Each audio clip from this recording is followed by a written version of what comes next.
Welcome to my YouTube channel. आज हम लोग क्लास 10th के एक मोस्ट इम्पॉर्टेंट क्वेश्चन को करेंगे जो हर साल बोर्ड एग्जामिनेशन में पूछा जाता है, चाहे वो 2 मार्क्स में पूछा जाए या फिर 5 मार्क्स में पूछा जाए। तो क्वेश्चन क्या है, सिद्ध करे कि √5 एक अपरिमेय संख्या है। जिस मेथड से मैं बताने वाली हूँ, अगर उस मेथड से आप बनाते हैं तो एग्जामिनर आपको फुल में से फुल मार्क्स देगा। ठीक है, तो सबसे पहले इसका सॉल्व क्या करेंगे, सबसे पहले मान लेंगे इसके अपोजिट। अगर अपरिमेय दिया है तो तुरंत इसको क्या मानेंगे, परिमेय मान लेंगे। समझे? तो मानिए, माना कि √5 एक परिमेय संख्या है, एक परिमेय संख्या है।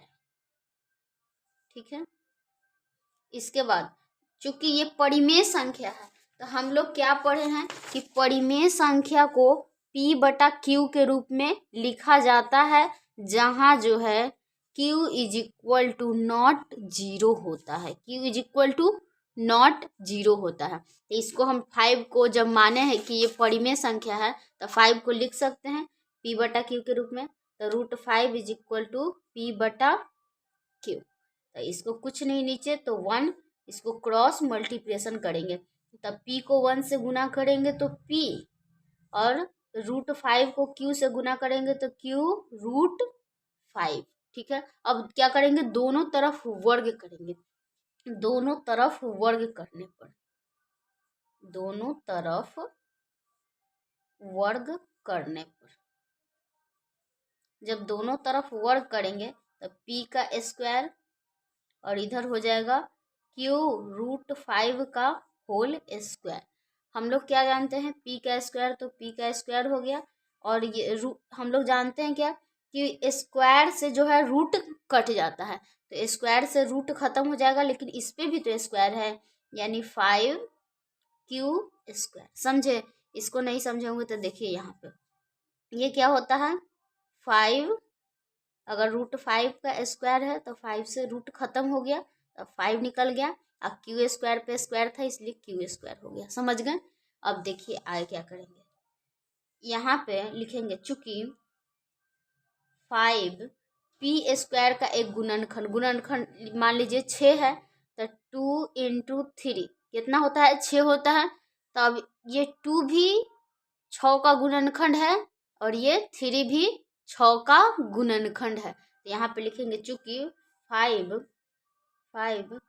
P² का एक गुणनखंड प्राप्त हो रहा है, और इसको हम लोग समीकरण 1 मान लेंगे, आगे काम आएगा। ठीक है, अब चूंकि 5 P² का एक गुणनखंड प्राप्त हो रहा है, इसीलिए 5 जो है P का भी एक अवश्य ही गुणनखंड होगा, अवश्य ही गुणनखंड होगा।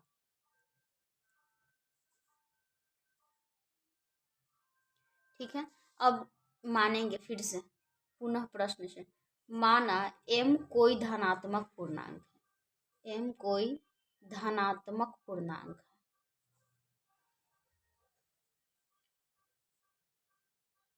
तो m = क्या हो जाएगा, P = हो जाएगा 5m। ठीक है, अब दोनों तरफ फिर से क्या करेंगे, वर्ग करेंगे।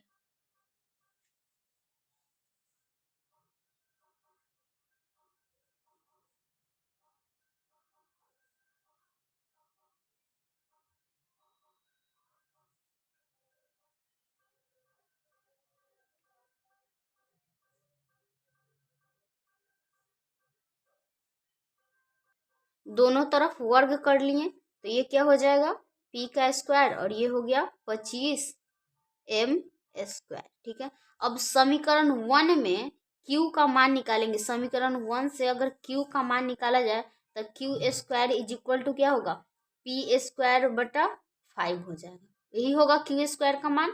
सही, तो P² का मान क्या है, 5Q²। ठीक है, अब देखिए यहाँ पे क्या करेंगे, P² के जगह P² का जो मान है, ये P² का मान ये है, तो इसको क्या करेंगे, इसमें रखेंगे। ठीक है, यहाँ पे लिखेंगे समीकरण 1 से P² का मान रखने पर, तो हम लोग समीकरण 1 से P² की जगह क्या रखेंगे, 5Q²। ठीक है, यहाँ पे रखिए 5q² इज इक्वल टू कितना है 25m²। ठीक है, m को 5 को इधर भेज देंगे तो q² is equal to 25m² और बटा क्या हो जाएगा 5, ये वाला 5 इधर आ गया, कट गया, 5 हो गया, q² is equal to 5m²।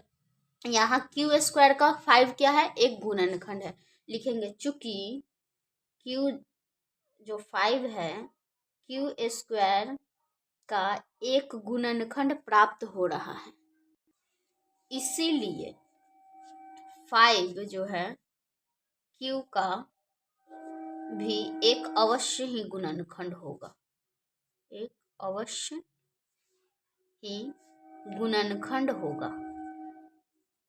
जिस मेथड से मैं बता रही हूँ उस मेथड से आप बनाइएगा तो एग्जामिनर आपको फुल मार्क्स देगा तो देगा, क्योंकि मैंने खुद बोर्ड एग्जाम दिया है और मैं बच्चों को टीच करती हूँ तो मुझे एक्सपीरियंस है इसका।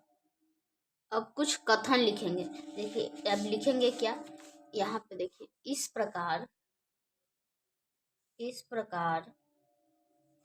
हम पाते हैं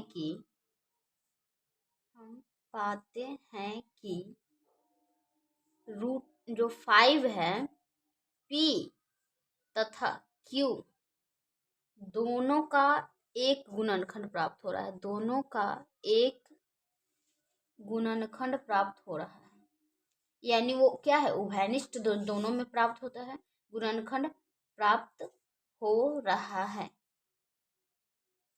यानी क्या है उभयनिष्ठ है, उभयनिष्ठ गुणनखंड है। ठीक है,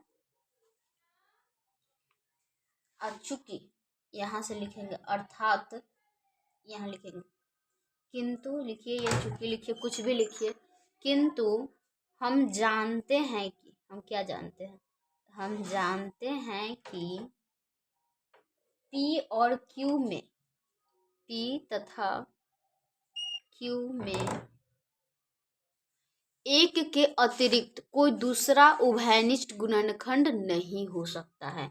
P तथा Q में 1 यानी एक के अतिरिक्त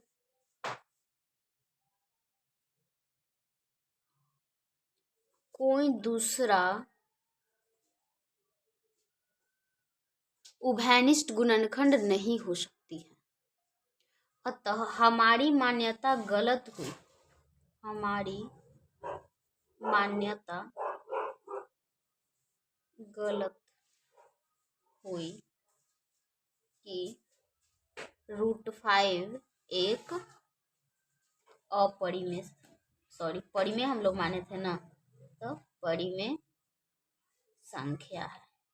जब ये गलत ही हो गया कि एक परिमेय संख्या है तो लिखेंगे अतः स्पष्ट है कि, अतः स्पष्ट